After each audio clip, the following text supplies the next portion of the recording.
Alors, Jean-Luc Godard, je suis Serge Daney. Tu sais, il fumait toujours des clopes quand il faisait des entretiens d'année. C'est très bon le truc de bruit pour Ouais. mise en scène, monsieur. Disons que C'était ton clap. ça détend, ça évite le trac, ça désinhibe un peu. Puis ça raconte quelque chose de ce qu'était la télévision autrefois. Ouais, et puis dans les années 70, il était de bon ton quand on était intellectuel de fumer. Mm. Sinon, on n'était pas un peu out quand même. Bon. C'est bon. C'est bon? Ok. T'as commencé à tourner? Si ça tourne. Ah, ça tourne. Ah, ça tourne. Donc c'est parti. Action. Alors, comment je vais commencer ça?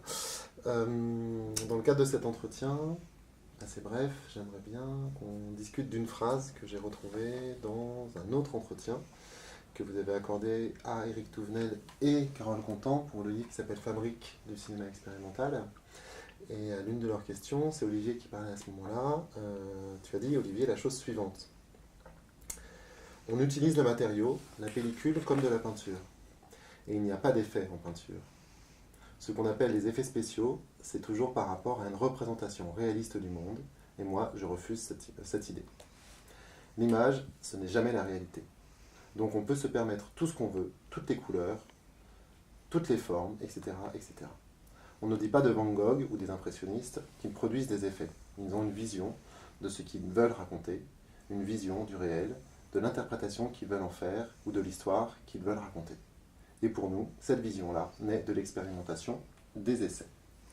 Moi, c'est cette question du réel, de la vision du réel que j'aimerais bien reprendre avec vous, à savoir comment dans vos différentes pratiques, que ce soit en cinéma, que ce soit en peinture, que ce soit dans la poésie aussi, ou dans le rapport au monde extérieur, qui serait par exemple les aménagements et les travaux dans les jardins, comment vous envisagez cette transformation, cette vision peut-être du réel à travers les différents outils que vous connaissez? Oh, c'est une longue question et Wow. j'ai l'impression qu'il y a plusieurs questions dans ta question. Alors, on va commencer par Marine Rouy, puis peut-être, si tu veux bien la répéter, ta question. Ouais, le mieux c'est que tu poses de temps en temps, que tu nous rappelles un petit peu des éléments de la question. Ouais. Donc pour Marine d'abord, en quoi le lien peut-être entre cinéma, poésie, jardinage Ouais. te donne la sensation de t'emparer autrement du monde? Oui. En fait, j'ai eu beaucoup de soucis avec le réel quand on me parle réel, parce que le cinéma, pour moi, il n'a rien de réel.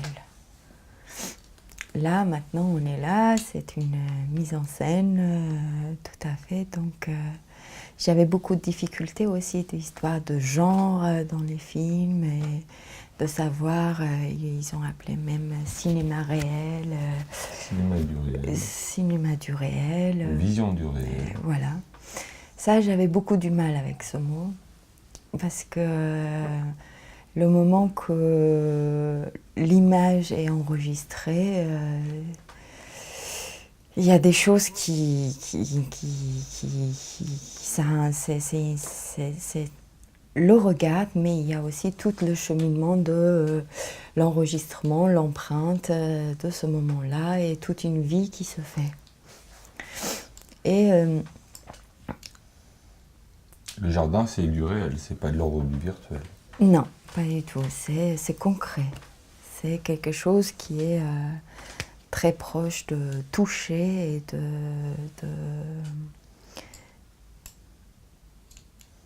Mais tu peux faire une image du jardin et tu peux le transformer.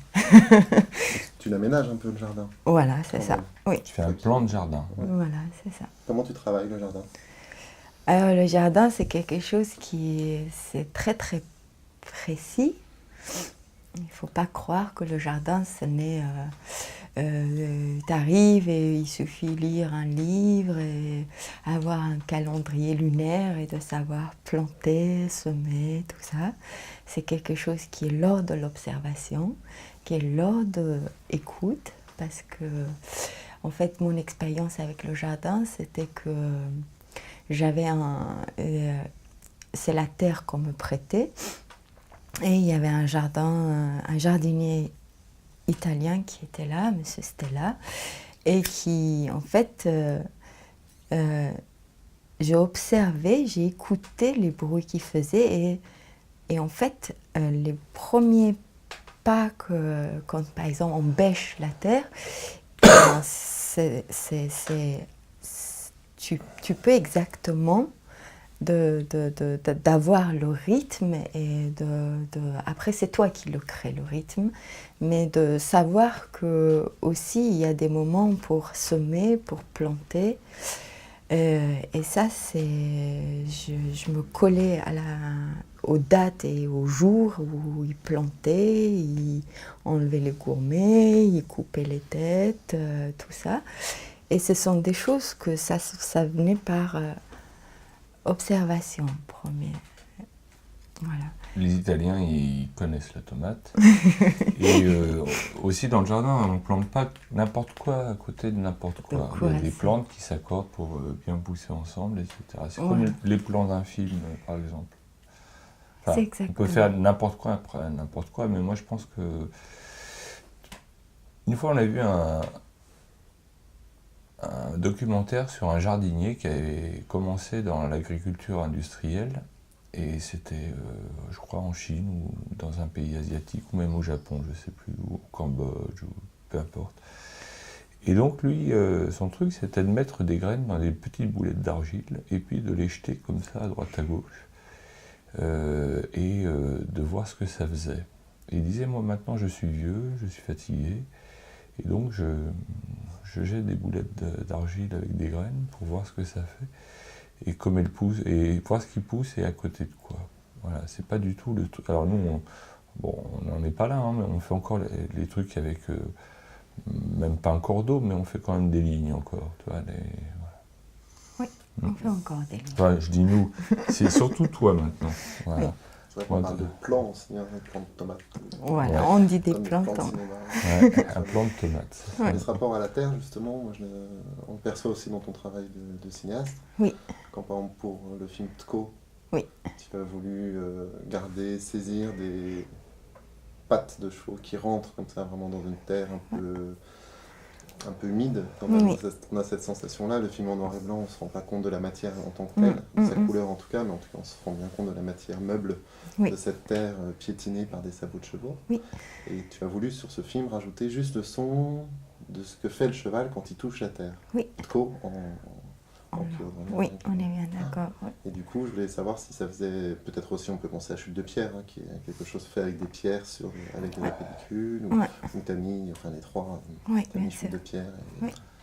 Et Tamis production. aussi, Tamis c'est la terre, on tamise. Ouais, ouais. Donc ce rapport-là entre film, terre, jardinage, etc., est-ce que c'est une chose que tu perçois aussi? Est-ce que c'est ça qui t'intéresse travailler de la même manière, on va dire, la terre, le film, peut-être aussi des travaux un peu de laboratoire, même si tu es un peu plus distante peut-être par rapport à ça, mais en tout cas les objets filmiques que tu proposes, il y a un rapport à la terre assez fort. Et puis aussi dans les films que vous avez pu faire ensemble. Oui, sur les peut-être montagnes, j'ai un les rapport arbres. plutôt physique avec Ouais, les toi ton choses. élément serait plus la terre. Voilà. La terre, un peu le feu. Oui. Ouais. Alors que moi c'est plus l'eau. L'eau. Et peut-être un peu la terre aussi, un peu, je sais pas. Un peu le feu aussi. Peut-être, oui. Oui. Oui, oui. Nous tournons en rond dans la nuit et nous consumons avec le feu. Il y a l'un des films que tu as fait, de Résistance, c'est à partir d'éruptions volcaniques, donc il y a un rapport terre-feu qui est mélangé là du coup à partir de found footage, mais il n'empêche que c'est un objet qui t'a... Enfin, tu as choisi cette séquence, j'imagine, pas tout à fait par hasard. Écoute, ça... C'était il y a Oui, longtemps. pas tout à fait. Voilà, c'était il y a longtemps et... C'était le temps de l'expérimentation un peu tout azimut, et donc j'ai essayé plein de choses et j'essayais en fonction des moyens techniques, de garder plutôt ce qui me plaisait. Après, sur ces images, il y a eu d'autres choses aussi. Il n'y a eu que de la musique, par exemple. Je crois que sur l'original positif, avant qu'on tire la copie, au tirage de la copie, j'ai changé le son. Mais je crois que c'était la musique d'un groupe qui s'appelle Log, performé par Log et dirigé par Manu Elterbach, qui est un musicien. Et donc j'étais parti d'une cassette. Et je voulais faire plutôt un truc c'est presque aérien, un peu gazeux. Voilà. Et un peu le feu, mais un peu le gaz, l'air et la vapeur. C'est ça, le feu, si tu veux, le feu avec l'eau, ça donne du gaz et de la vapeur. Voilà. De l'azote, pas trop, mais de H2O, l'azote, et puis, enfin, je ne vais pas rentrer dans les trucs techniques et scientifiques, parce que je ne connais rien, mais H2O, donc hydrogène, eau, azote, et puis un autre truc dans l'air aussi, je crois. L'oxygène, bien sûr. Toi, j'oublie toujours à cause Donc, revenons au jardin. Ouais. Voilà. Après, c'est... Après,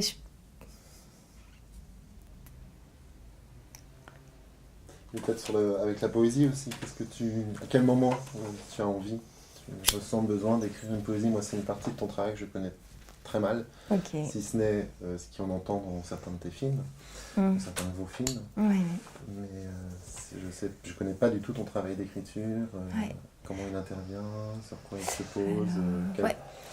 Revenons encore sur cette question du réel qui te paraît compliqué à gérer au quotidien. Comment justement là la poésie peut t'aider à ça aussi? Oui. Par rapport à un concret peut-être, une matière, Mais sais si, pas. tu connais son travail de poésie. Moi, T'as vu Taous, oui. T'as peut-être pas encore vu Yad. Non, j'ai vu dans les films. Voilà. Et puis son travail de poésie, c'est assez secret. Après, je te laisse parler. Et puis je vais fendre la mèche encore une fois de plus. Elle dessine Maïn, elle cache tout dans un carnet, des cartons à dessin. Et voilà. À toi. Alors, quand j'écris... Délation, le mec. Il a vendu. Alors, quand j'écris pour les textes, pour les films, ça se fait vraiment la période où nous travaillons sur le film. Ce n'est pas quelque chose... Ça veut dire c'est pour le... Je ne sais pas si c'est pour le film, mais je suis en train d'écrire, mais il se trouve que c'est le moment où on est en train de fabriquer, le film. Ça veut dire on est au labo, c'est des nuits, c'est des jours et tout ça, donc plutôt dans un environnement fermé. Tandis que quand j'écris vraiment la poésie, alors c'est assez étonnant parce que c'est là, par contre, ce sont des moments, certes, quand je travaille le jardin, la terre, il me donne beaucoup de choses et tout ça, mais après je suis fatiguée, il y a des jours où je suis fatiguée. Par contre, quand je suis au jardin et puis j'entends, il y a des sonorités, des oiseaux et tout, et ben, il se crée des poésies qui est très très enfantin, mais très simple. Par exemple, je bine la terre, la langue je la bine, et tac tac tac, et puis après, s'il y a un corbeau qui passe, et ben je mets, par exemple, le corbeau croise, et il peut y avoir une sonorité d'enfant et joyeux. Le péché est en fleur. Ouais. L'arbre se nourrit du corps mort de la dépouille. Enfin bon, c'est cité de mémoire. Ouais. Ça, c'est pour le film. C'est pour le film. Oui. Ça, après, c'est... Alors oui, ton écriture, quand tu écris, c'est souvent dans la chambre, pour être tranquille. Oui. Pour entendre la radio dans l'atelier. Oui. Parfois sur la peau de mouton dans l'atelier. Et quand tu écris pour les films, ça se passe plutôt quand je suis sur la Truca, voilà ce que je viens de dire. au labo. Voilà, dans la cave d'Asnières-sur-Seine, et puis un peu partout. Mais elle a besoin d'être tranquille pour ça. Voilà. Tu vois, la icône, je ne sais pas ce qu'elle fabrique, mais elle veut faire un film à l'Aubrac. Et elle avait une table, et il y avait des papiers partout. Il y avait un quadrillage de papier, avec un cahier, machin et tout. Et là, écoute, quand tu vas boire ton café et tout, tu files d'eau, tu la ramènes pas. Ça, c'est un truc que je respecte. Parce que moi, quand je peins, j'aime pas qu'elle vienne me brancher. Et donc, là, c'est un travail vraiment, c'est un truc... Voilà, c'est le côté silencieux de la chose. Autant le cinéma, c'est bruyant, c'est les engueulades, c'est les rabibochages, c'est les embrassades, c'est très stressant, c'est très fatigant, c'est usant même. Alors que là, c'est une autre ambiance.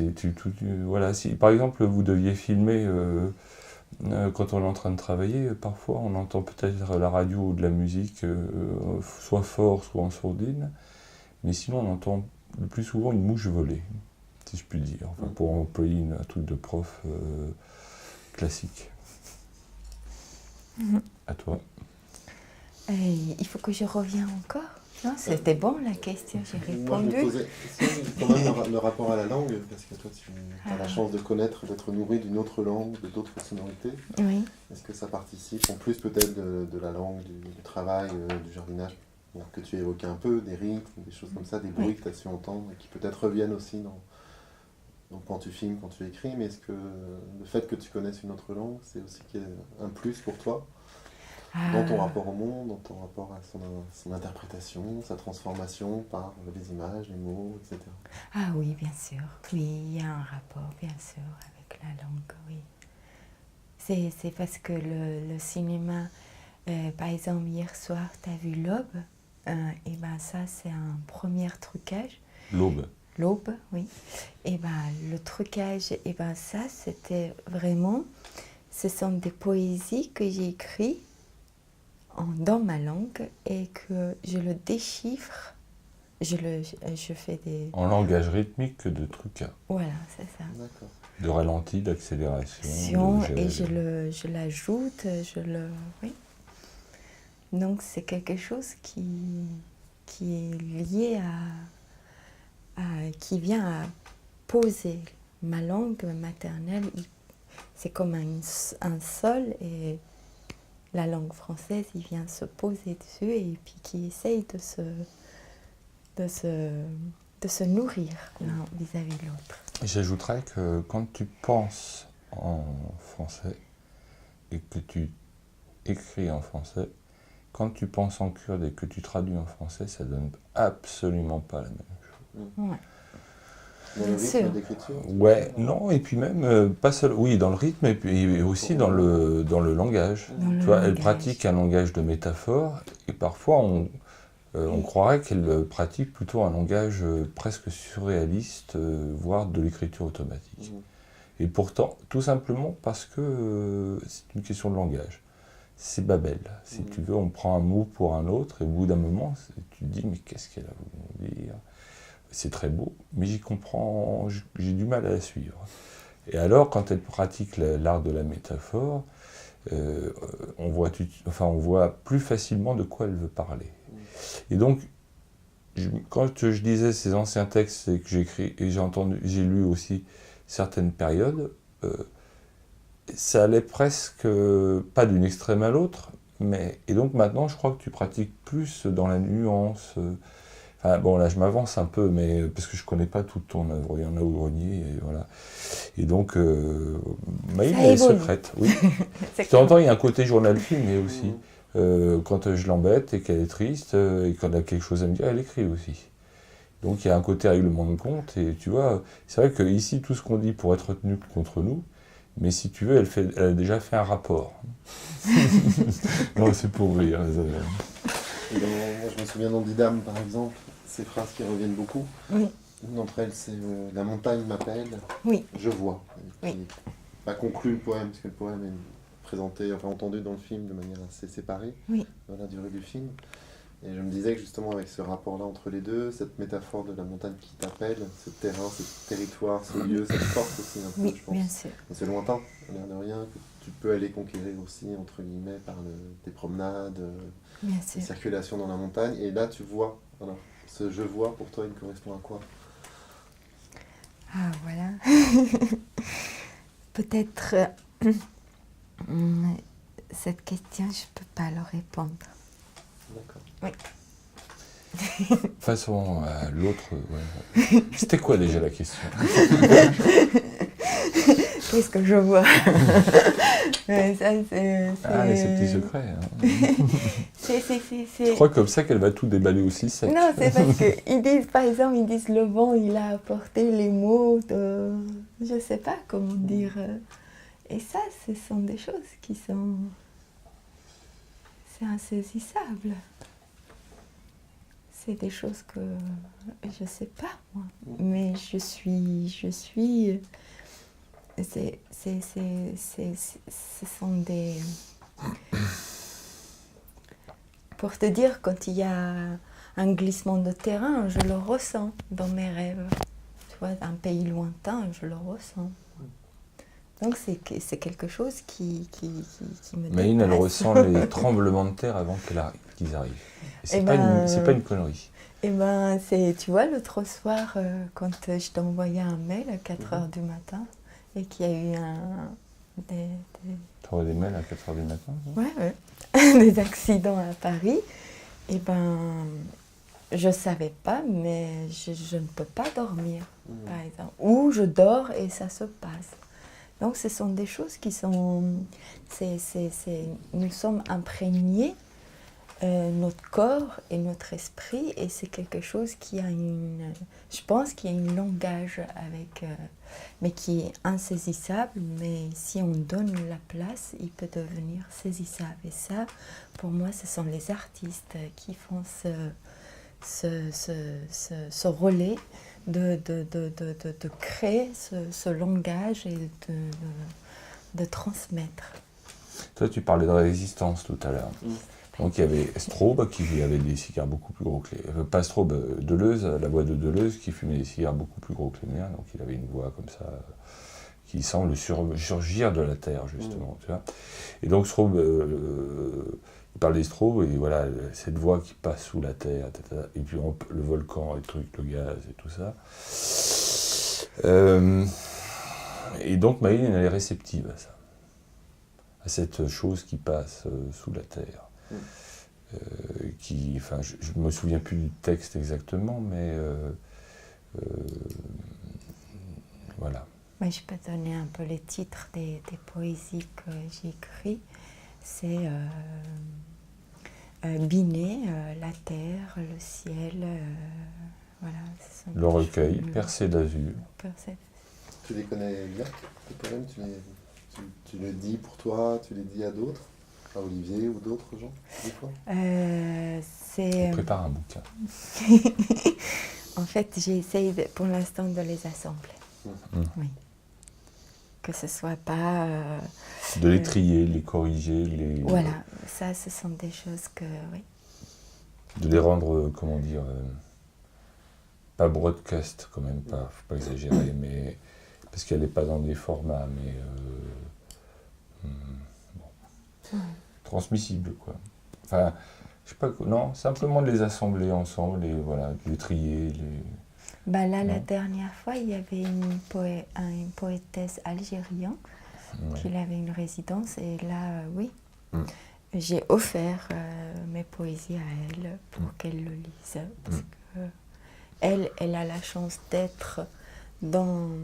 Elle vient en France, elle fait des ateliers d'écriture. Et puis, mais elle va aller chez elle.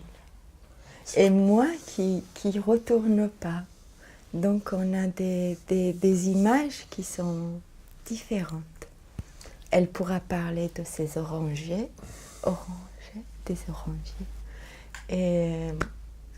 Et moi, je ne peux pas parler de l'image de ce que je vis, mais je suis dans un autre paysage. Donc, forcément, je crée. Donc, c'est histoire ton histoire de réel et tout ça, je pense qu'on est dans... Quand un film, tu inventes. Voilà.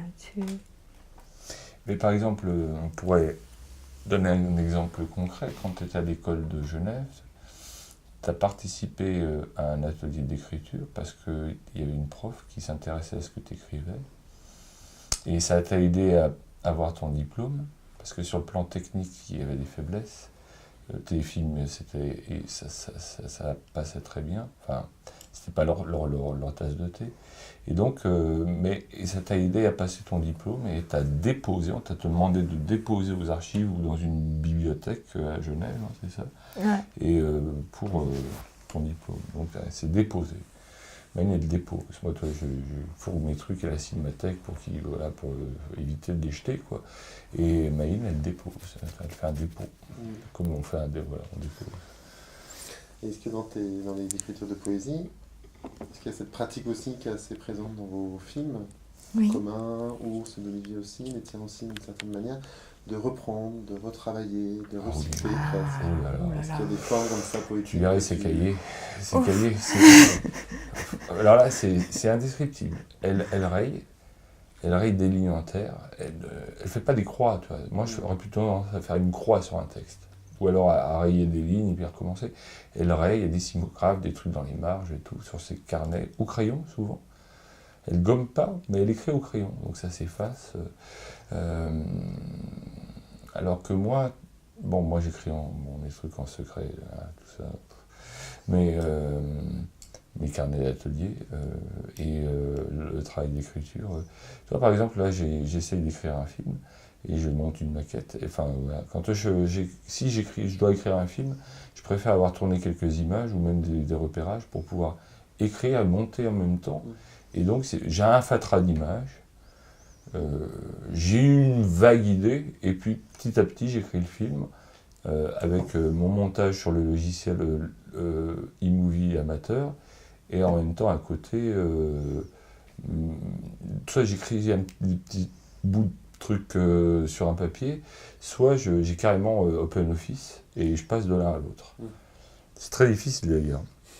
Donc j'imprime l'OpenOffice, je relis un peu, vite fait, paf, je continue à monter, puis après je m'occupe plus de l'écriture, je monte, je mets les intertitres. Ça, c'est Là, la très place des nouveau, intertitres, ça, c'est important. pour toi. Bah écoute, tu vois, déjà dans Taous, il y avait des intertitres, et puis on a balayé tous les intertitres, ça donnait la structure du film. Oui, Et c'est vrai qu'avant, j'écrivais plutôt un truc général, une suite de mots, etc. Toi, le granier, c'était ça. Hein. Voilà. Et puis Taous, c'était ça aussi. Tige, que c'était pareil. Oui, on est bien C'est vrai que c'est un d'accord. peu nouveau. Et Yad, c'était un film écrit. Celui que je cherche en ce moment, c'est un film écrit. Et toi, le prochain que tu vas faire, c'est un film écrit.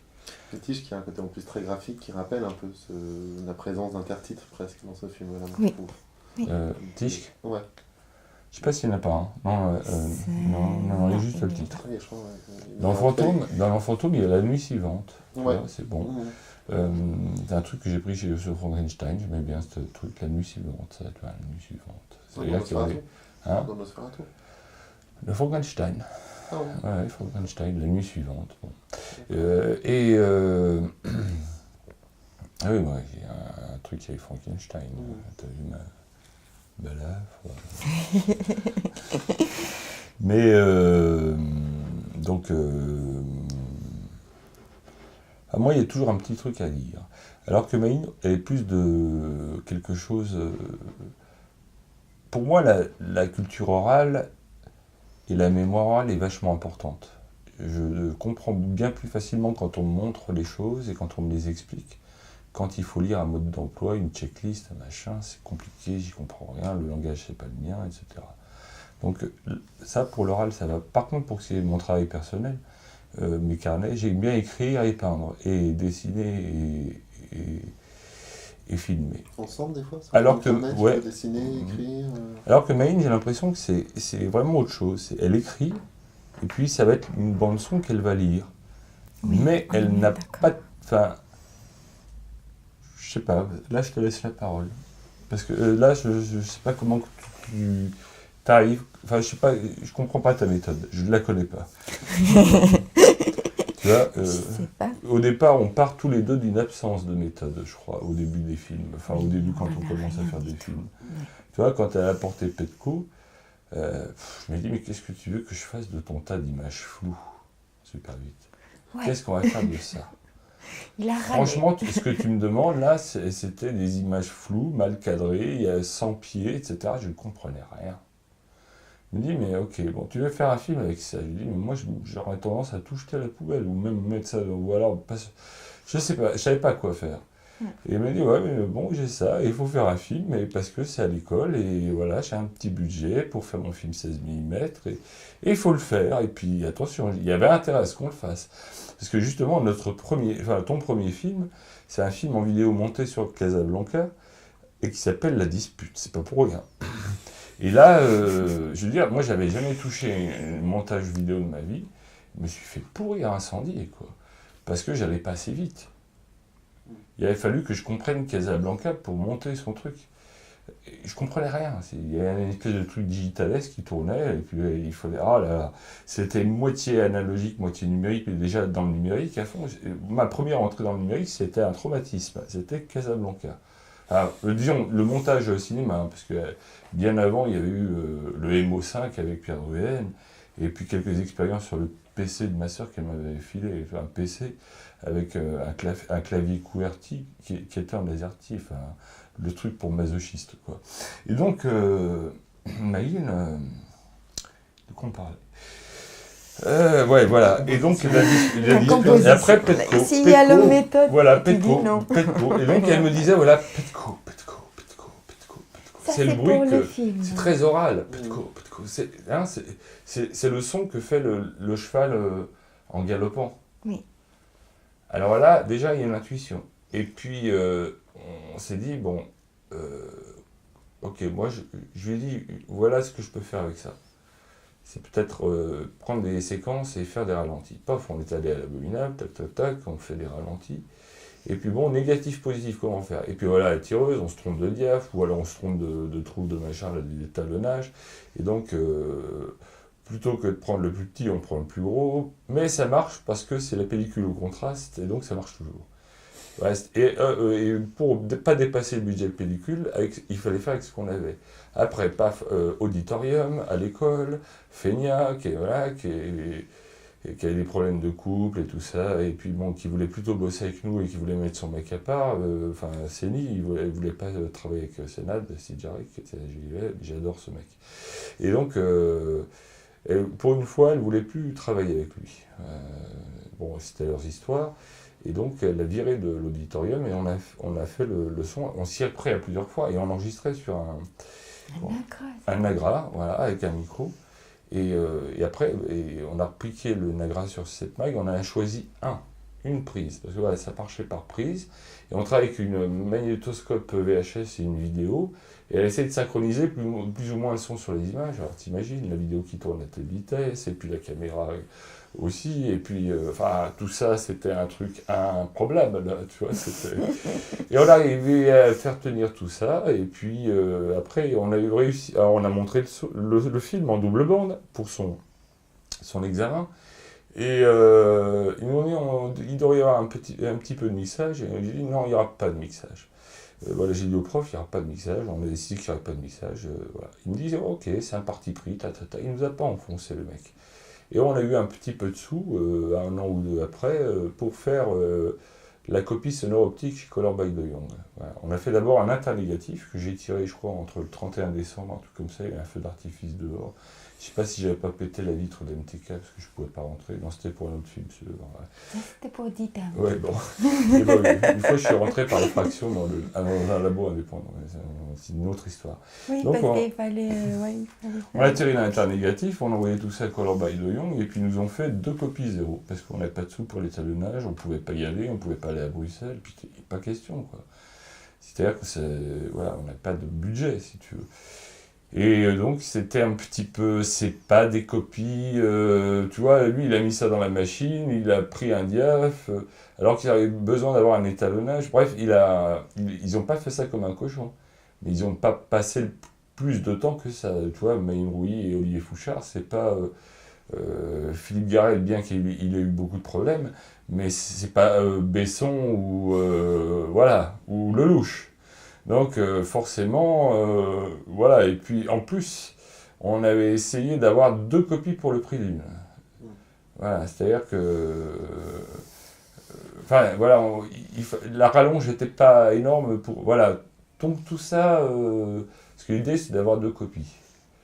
Une qu'on dépose à l'Icône, puis une qu'on avait avec nous pour être invité, pour aller dans les festivals, voilà, parce que on te paye un frais de déplacement, on te paye peut-être on te donne une paillasse, et puis on va peut-être t'offrir un café et un petit truc à manger, mais il faut quand même apporter aussi quelque chose en dehors de ta présence, si je puis dire. Voilà. Et justement, Olivier, tu parles beaucoup des... Donc l'écriture, tu vois, ça se fait comme ça aussi.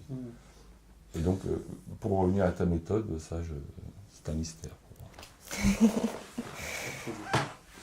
Mais dans la petite réponse que j'ai lue tout à l'heure en introduction, tu parlais, Olivier, beaucoup des histoires de matière de peinture, matière de cinéma. Peut-être que tu peux essayer de nous dire quels seraient pour toi justement ces liens entre, t'évoquais des effets de matière ou des effets de peinture. Je pense que c'est pas cette question-là qui est la plus intéressante, c'est plutôt comment toi tu travailles ces deux types de création. Est-ce que tu vois des vraies distinctions entre la peinture que tu as repris il n'y a pas si longtemps, qui était ton premier geste artistique? Pas le premier, non. Pas le premier, mais l'un de ceux J'étais un qui... gratteux de poète et que voilà, j'ai rencontré un peintre. Et qui a été important, une rencontre importante pour toi, et que maintenant tu reprends un peu ce... Ouais, cette traumatisant, pratique-là. sidérant, tout ce que tu veux, c'était ça, ouais. En tout cas, est-ce que tu vois un lien dans ta manière de travailler le cinéma, la peinture, les deux ensemble parfois? T'as le temps là? Parce que on risque de rater le rendez-vous avec Max Linder. Hein. Ça, c'est si on parle là-dessus. Alors, un petit peu de temps. Parce qu'il y a 30 ans quand même qui séparent le début de ta question et la fin de ta question.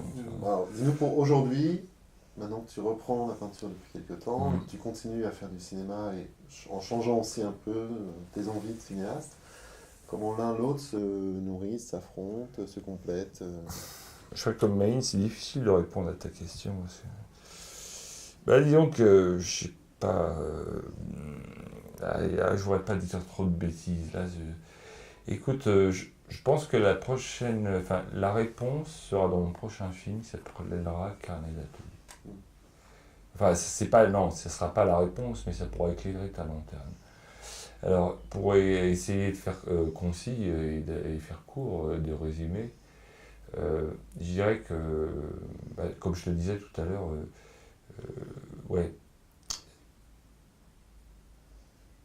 le cinéma, il y a un début et une fin. Et de plus en plus, il y a du son et d'une image. Et au début, il y a eu du son et une image, et maintenant, il y a du son et une image. La vidéo numérique permet ça plus facilement. Et puis, un entre-deux où c'était plutôt muet, et puis Maïn, il fallait du son. Et puis, elle était muette aussi, enfin, silencieuse. Et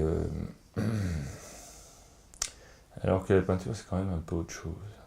Alors, bien sûr, j'ai peut-être voulu remplacer la peinture par le cinéma, parce qu'au Beaux-Arts, on ne voulait pas que je fasse de peinture. C'était fini, c'était l'installation, la vidéo, la performance, l'art contemporain. C'était toute la bande à Villemout, l'hiver de l'amour. Voilà, c'était un petit peu l'école Pareno, González, Foerster, Villemout, Angela Tchak, que j'apprécie par ailleurs. Et puis, ce qu'ils ont appelé les post-punk ou l'école de Grenoble, ce que je trouve déplacé, mais bon. Et donc, moi, j'étais d'une autre école, là, c'est-à-dire que je suis rentré dans un squat et j'ai rencontré des mecs qui faisaient du cinéma, etc. Et donc, j'étais plus seul. C'est-à-dire que j'ai compris que... Enfin, j'ai découvert que des artistes pouvaient faire des choses ensemble et que dans le labo, c'était du do it yourself. Tu fais ton tableau toi-même, on ne va pas te le faire. Alors que le discours de l'école de Grenoble, c'était de faire son travail par les autres ou par l'industrie. Et donc, là, j'étais plus seul et je faisais des choses avec les autres. D'où, par exemple, l'exemple de l'histoire d'hier soir, par exemple, ou d'autres, c'est que tu as des heurts, des disputes, voilà, on se prend le bec et puis on s'aime et on se rabiboche et on fait des choses ensemble. Des aventures humaines, des réunions, des assos, tout ça, les histoires humaines, quoi, les passions humaines, comme on pourrait dire, jalousie, tout le truc, quoi, Shakespeare, voilà, et tout. Et donc, j'ai commencé à faire ça, et j'étais le dernier des ringards, le dernier des has-been, parce que je faisais du cinéma expérimental et pas de l'art vidéo. Et donc, voilà. Et maintenant, 2008, je me suis permis de recommencer à peindre, parce que je me suis aperçu que j'avais fait une psychanalyse de 15 ans et que ça suffisait, et que la peinture aussi n'était pas remplaçable par l'autre. C'est-à-dire que, tu vois, Tarkovsky disait que c'était un art de la synthèse. L'écriture, la peinture, la musique, et puis peut-être la danse et le spectacle et tous les arts dits vivants, et les arts dits majeurs. Enfin, tout ça, c'est des classifications diverses. Et donc, un art jeune, donc, mais moi, je crois que c'est autre chose. c'est même pas un truc de synthèse, c'est autre chose. Mais qui rappelle tout ça. Mais frivole en fait, parce que c'est pas tout ça, ça remplace pas tout ça. Mais ça permet, je crois que ça permet d'être avec les autres, et ça relève du spectacle vivant, et en même temps du truc qui se conserve, et en même temps de l'espace, et en même temps du temps, et en même temps tout ça. Donc, moi j'avais plutôt envie d'être musicien, je suis rentré dans l'atelier d'un peintre, et j'ai l'impression que j'ai fait la peinture comme on faisait de la musique. Bon, enfin, tout ça, on va pas rentrer là-dedans, mais... Et donc,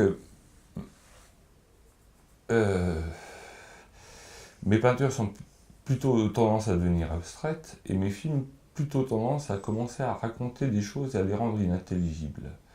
Donc là, je perçois quand même le début d'une séparation de l'un et de l'autre. Mais en même temps, ils se rejoignent, parce que le cinéma parlerait de ma peinture, dans le cadre des ateliers, mais aussi ma peinture essaye de trouver une expression dans le cinéma, comme avec le petit bout de film mal monté, tout ça trame, ou Sol.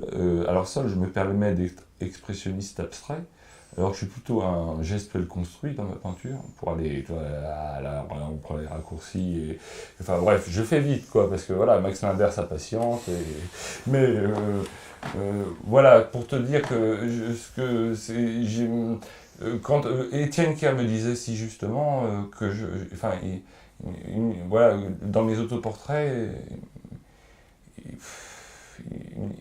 il essaie bien de me faire comprendre que je me trompais un petit peu d'art, quoi. Enfin, pas d'art, mais de moyens d'expression. Voilà, et donc, ça a fait son chemin. Et puis, quand j'ai dit que je recommençais à peindre, et là, il avait l'air content. Parce qu'il avait vu mes peintures en 1995, à la seule expo que j'avais fait à Grenoble, dans un petit local associatif. Et voilà, et voilà, c'est tout. Et maintenant, alors que toi, à l'école de Grenoble, les Beaux-Arts, c'était l'artiste, il peut tout faire. Toi, c'était l'artiste à la Cocteau, le touche-à-tout. Le touche-à-tout, je sais tout faire et rien faire. Je fais un peu de tout, mais je fais un peu de rien. Enfin bon, c'est... Et puis je commande, tu vois, et puis après, paf, la factory de Warhol, et puis paf, on arrive à Jeff Koons, et enfin voilà, et Douglas Gordon, bref, les mecs deviennent des producteurs, ils ont une usine, il y a 50 mecs qui bossent pour eux, c'est les patrons. Et ça, je crois que c'est pas ça. Moi, si je devais avoir des élèves ou des assistants, ce serait plutôt comme les ateliers de la Renaissance. Mais je veux pas être un maître non plus, parce que c'est ni Dieu ni maître. Et je pense qu'un bon transmetteur ou un bon passeur de quelque chose, parce que ma peinture, elle ne vient pas de rien, et mon cinéma non plus, et je ne crois pas du tout ni au génie du mec qui invente tout de ce qu'il fait, et alors la notion de chef-d'œuvre et la notion d'inspiration, parlons-en. Je trouve ça vraiment... Enfin voilà, j'ai des réserves par rapport à tout ça. La notion de génie, c'est encore un truc abstrait pour moi. Bref, si on met tout ça de côté, quand tu fais passer quelque chose, tu vas peut-être aider le mec plutôt à essayer de se trouver lui-même, plutôt que... Et donc j'ai rencontré des gens qui m'ont aidé à me trouver moi-même. Alors que j'avais plutôt tendance à les singer. Et donc ces gens-là m'ont rendu service. Et je les en remercie. Et j'ajouterais que Pierre m'a dit quelque chose d'important. 2 choses. Si tu n'as qu'un timbre-poste pour t'exprimer, alors explique-toi sur un timbre-poste. Et la deuxième chose qui est la plus importante, si tu veux être libre, et je crois que c'est ce que tu veux, ne demande pas l'autorisation car on ne te la donnera pas. J'ai compris que personne n'avait intérêt à ce que je sois libre. Et la troisième chose que je dirais, il m'a dit une chose, oui, il m'a dit une fois, je crois que tu n'es pas peintre, mais je peux me tromper. Voilà, donc moi j'ai plus grand chose à dire, et peut-être Maïne, tu veux ajouter quelque chose. J'aimerais bien que tu aies le dernier mot pour une fois. Tu peux raconter un peu comment Olivier travaille, parce qu'il a dit, Maïne, elle est sur la peau de mouton, dans la chambre, quand tu écris par exemple, dans le jardin. Toi, comment tu perçois le temps du travail, l'organisation peut-être, même de ce temps, l'attitude dans laquelle il se trouve, cette histoire d'atelier. Toi, tu peux nous en parler un peu pour conclure cette... Oui, bien sûr. On lui laissera le dernier mot. Oui. Alors, on pourra dire que, en tout cas, à la maison, dans l'atelier, ce que j'entends, ce sont des... Parce qu'Olivier, il est installé sur sa table avec les... Ou au sol. Ou au sol, on est bien d'accord. Et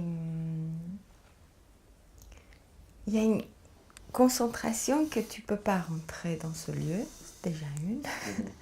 Et deuxièmement, il y a une amie qui est venue, et c'est la première fois qu'elle est rentrée chez nous. On sent une présence de quelqu'un où il y a des heures et des jours et des nuits où il y a une ambiance d'apaisement et de tranquillité. Parce que mine de rien, c'est quelque chose qui est très présent. Chez Olivier, ce sont les outils de travail, ce sont des papiers qu'il choisit, ce sont tout ça. Et on sent qu'il y a quelque chose qui se trame dans tout ça. Voilà. Et pour dire aussi, c'est que... J'ai entendu ça quelque part. C'est toi-même qui le dis. C'est pour dire aussi que pour le cinéma, c'est pareil. Oui, mais alors, Que moi ce j'ai soit cité Drouin. l'enrouleuse... Attends, c'est moi qui le dis, mais j'ai cité Drouin. Drouin est important. Il y a quelque chose qui se trame. C'est Drouin qui l'a dit le premier. Il faut le rendre à César ce qui est à César. Après, c'est qu'on entend, en tout cas, c'est même la pellicule, des fois, ce sont des pellicules 35 mm, et on entend... il est comme quelqu'un qui a un ruban dans la main et qui est en train de bricoler, ou que ce soit sur la table, ou que ce soit debout, et puis en train de coller, en train d'enlever, ajouter. Ce sont ces outils de travail. Et parfois, il y a un ruban aussi de 10 mètres sur 1,50 m. Voilà, c'est ça. Ou alors un photogramme de 1,30 m sur 90 cm. Enfin, quelque chose comme ça. Enfin, peu importe le format, mais voilà, c'est un rectangle. Ou un... Je sens qu'il y a... C'est les outils qui va lui donner la possibilité de faire ce qu'il a à faire. Par rapport à son lien avec un langage qui est propre à lui. Voilà, l'écriture, la peinture, la musique. Ce sont quelque chose qui Écrire et dessiner, c'est la même chose. Donc ça nous ramène à ton histoire, ton dessin et ton écriture aussi. Donc quand, par exemple, les films qu'on voit que c'est trame en 35 mm, pour moi, c'est les mêmes outils. Il y a la règle, les feutres, le support, et c'est la même chose en peinture. Donc les outils sont là, et après ça le permet Et pectola et cosa mentale. Pour moi, c'est plutôt quelque chose qui est...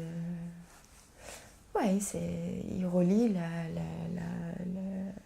la vision et l'oreille et les mains et tout le corps. Voilà. Donc il y a une présence dans l'atelier quand Olivier travaille. On sent qu'il y a une concentration. C'est comme toi, devant tes outils pour écrire, et on est tous...